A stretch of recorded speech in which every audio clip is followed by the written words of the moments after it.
Wow. What's up, Rebels? My name's Willy. My name is Leo. I'm from the UK. I'm from the US. We are a couple. We are queer. And we out here. Today, let's talk about sex, baby. Oh. We're getting juicy. Ooh. Oh, God, stand there, girl. Give us nothing. Hey. So I asked you guys over on my Instagram, follow us. I'm at Leo Storm Official, at Auntie Willy. I asked you guys to send in your questions. Intimate questions. And we got all of the tea. Okay, some of them are crazy, some of them are a bit not, so we're like, okay. We've picked some that we are going to discuss today because there's not much access to these things anyway, if not on YouTube, because of how the world perceives us and how, for some reason, this knowledge isn't just accessible to those who aren't, like, cishet. So hopefully this helps anyone else out there. So without further ado, let's get into it. Gay agenda. Okay, so I've got the questions here. All right. Number 1, how does sex work? How do sex work? How sex work? How's sex? Okay, well, firstly, let's not make fun of people. No. We're like, the education's not accessible, and then people ask and we're like, how sex work? So, no, scrap that. No. On a serious level, if you're talking, well, they're talking about the questions that you put out to the followers were like, trans and cis specific, right? So they're asking how our sex works, but obviously it'll work different for every different dynamic. I think it works pretty much the same way as everyone else, with consent, with a lot of communication, with sexual health and pleasure, all at the forefront. Yeah, as long as you are safe, happy, healthy, and consenting, that's great. Very, very great. Good job. Good job. You do the sex good if you could get those things. And obviously, don't rush into anything you're not comfortable with. If you've never done anything, just in general, just make sure you feel comfortable, make sure you feel safe, make sure that you're being respected by everybody involved. But specifically with us two, it literally works the way it would with anyone else. We're not going to give you a Wattpad now, are we? Like, do you know what I mean? You wanted the fan fiction. They really wanted the box. They wanted Willy the soul. goes, I can't pay, Daddy. Oh, no. Is that the dynamic that you think you us two are? Does this? Comment down below what cheesy. We're not asking them to write a Wattpad. No. Next! So this one's a long question, right? My partner is 3 months on T and his privates are quite sensitive. I'm really nervous about sex. Any advice? The 3 months on T sensitivity. Honestly, firstly, communication is great. So, like, speaking openly and honestly with your partner about it and just being honest about how you both feel and how things may feel different or the same or, you know, a mixture, all those kinds of things. Also, don't be afraid to avoid certain things in the moment if it's too much and go for other things. There's so many different ways to be intimate. There's so many ways to have sex. And it doesn't always have to involve certain things if you're just not comfortable in that moment. And that goes for either any and all parties. I think that's pretty on the nose. Yeah, definitely communication. That's number one. Also, very common for that part to get sensitive, for trans guys going through it, or trans mess people going through it. My advice also, if you haven't already, just make sure you're wearing looser boxers. That will definitely help that process out. Yes. Throw the briefs in the back of the drawer and pull forward all them like loose boxers. And for the cis counterparts specifically, who are, you know, handling their business.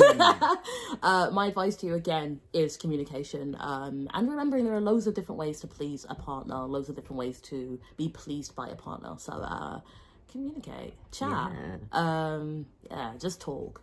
And also Some people like it, do you know what I mean? Have fun.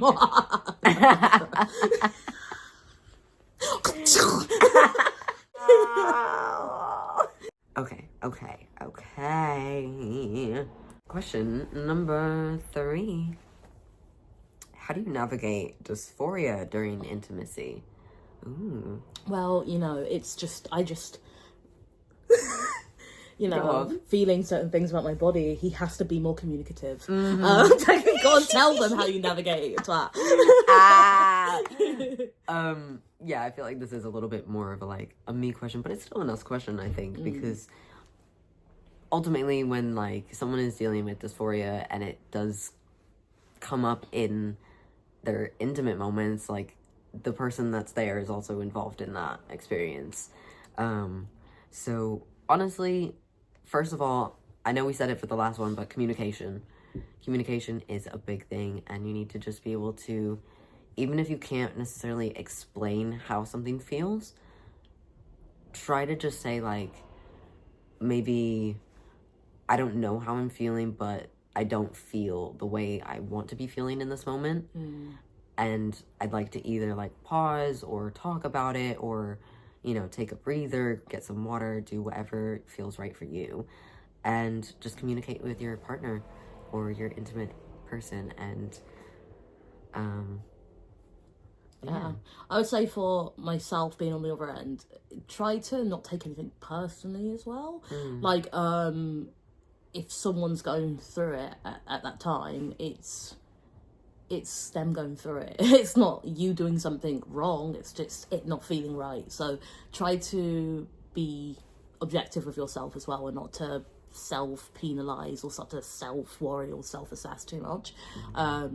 Just it is what it is. And also, I know I made a joke earlier, but dysphoria isn't actually just trans exclusive. So in both ways, in any partnership, people should be comfortable in the bedroom, and the only way to navigate that is through communication, and just casual boundaries. Every partnership should have boundaries, and boundaries and no parts are consistently changing. So have updated conversations.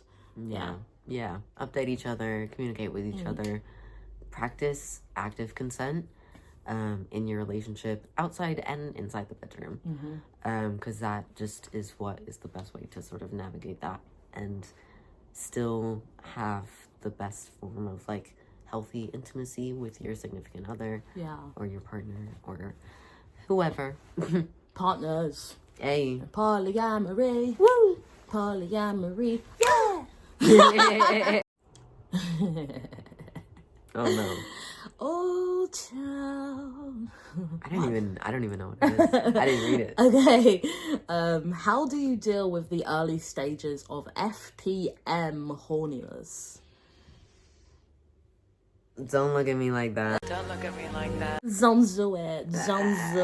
Can I also just, add to this, because this person asked specifically about FTM horniness, and if you are trans but MTF, you might be like, hey, where's our advice? We can obviously only speak really to our experiences, but if you do want to know more, let us know. We have loads of, people around us who are within the trans community, within the non-binary community, and we could do loads of this. And often when it's the opposite way around, and it's MTF, HRT can actually slow down horniness sometimes. So in this case, we're talking about the rapid onset of horniness that it's these boys are in heat. First of all, I think, let's see, how do I want to answer this first? How about wine? I mean, yeah, handle your business in your own time if needed, and be open with your significant other about what's going on. Be open? How's that? What? I don't need to give them a play-by-play, babe. No. Be open and honest about how you're feeling, and handle your business, just like a human would.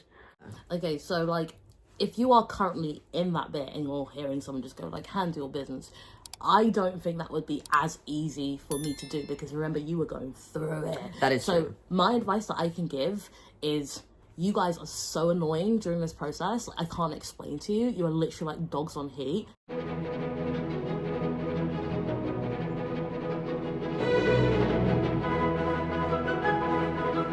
And we're gonna love you through it.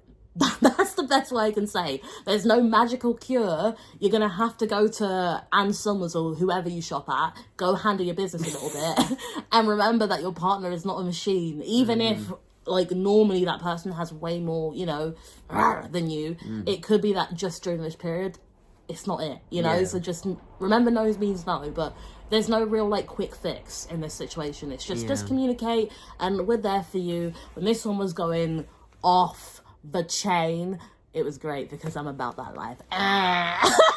Handle business. We handle business. just be kind to yourself. It is a really... You're going through your puberty, and 14-year-old boys' puberty.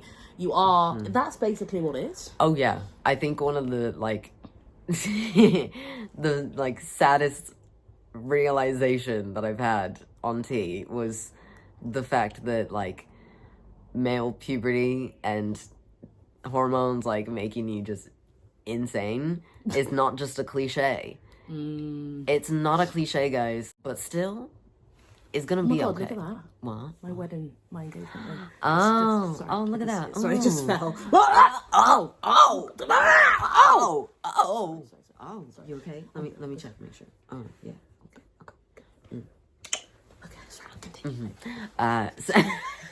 All right, next bit we've got, like, questions that are more tailored to us as individuals. We've only got 2 more each. Leah, I'll do yours first if you don't mind. I'll ask your question first. Okay. All right, let's go for it. What is bottom growth? Yes. Bottom growth is the enlarging of the clitoris? Can I say? Yeah. Clitoris. Why has the world made us think that that's a bad word? It's literally the, like, word for it, and you felt nervous. But that's no. Clitoris. Clitoris. There you are. Put a little bit of spice in there. Add a little bit of spice. Clitoris. It grows. So basically, the best way I can explain it is like a pinky. Oh, no, no demonstrations. No. I just wanted to see what you do. I was No. I was like, wait, what can I do to make it laugh? It grows. Yeah, basically, it grows a bit, and it gets, like...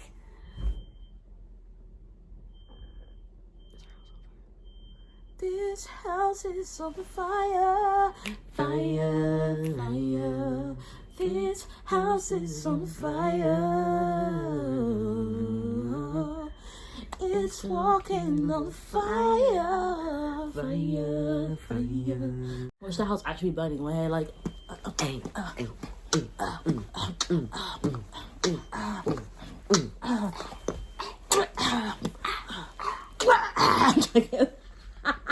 Alright, so no, on a real note, bottom growth is the enlarging and growing of the clitoris, and there's more sensitivity that happens, but you don't, there's a misconception that, like, you just completely grow a different, like, set of genitalia by taking tea, and that's not true.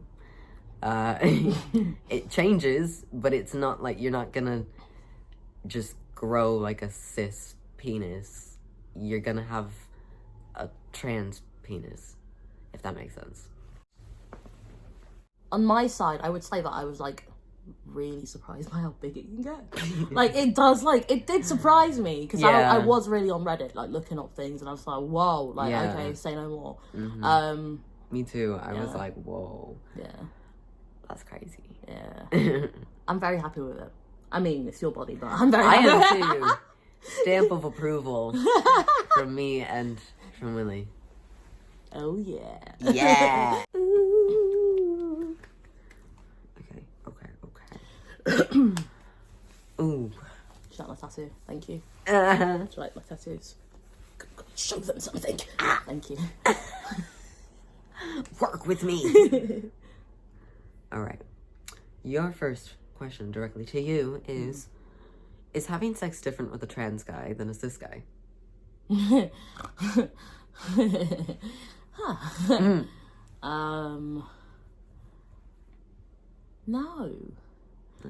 No. It's not really about what parts they're born with. It's about how they use the parts that they have at the time. So that's the best way I can describe it. Yeah, I have been with cis men before. Yeah. And I don't have like I prefer this, I prefer that. It's just, this is my partner, I prefer him. Like, this is my sexuality right now. My sexuality is ding. And so yeah, not different. I'm trying to think if there are. I think, you know, there are levels that are different. So obviously, like, I'm used to having more sex with cis guys, and I would say I had more knowledge as well. I mean, now I handle my business. But back in the days, I would say that I definitely wasn't as confident with, like, learning. It's just like anything really. You're just learning. But so I'd say that I have been more confident with cis guys in the past, and they're also really easy to make happy. You guys know you are, don't act up.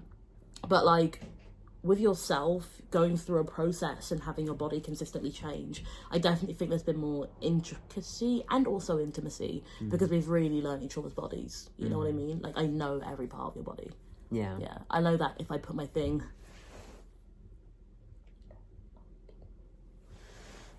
You know what I mean?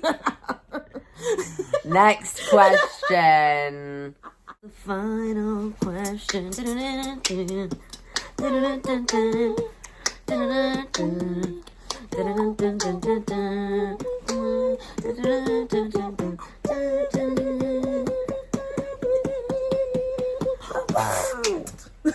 If you are a woman and you are with a trans guy, does that make you gay? All right. Ooh. All right, that's all we have for you today. Comment below if you're nasty. But no, we also said, if you got this far, we have obviously been posting a lot of controversial things recently without, like, intention. We just speak about what we like, and we speak about what we're drawn to, and we speak about things we're passionate about. And with that brings an increase of negativity as such. We like to remind all our rebels that we're not into the, like, let's go attack people thing. Personally, if we're going to be in the comment sections replying to you, if it feels like we're being rude, a joke's probably gone off over your head. We aren't people who really want to, like, have, like, long heated discussions with people in our comment section. It doesn't make any sense. And that's not to say that we will only respond to positive ones. It's just about using our time wisely. And, you know, we're recording, then we're editing, so we're not going to spend the rest of our time then scrolling through comments. You know, we have a life. And so just, let's try and keep it positive, and let's try to keep it respectful. Obviously, we know that we may have hurt your faves recently. That's not our intention. This is not an apology video at all, by the way. We're just saying, let's keep it classy, all right? Yeah. Drink water. Eat carrots. We love you. Love you. Bye. Bye. Mwah.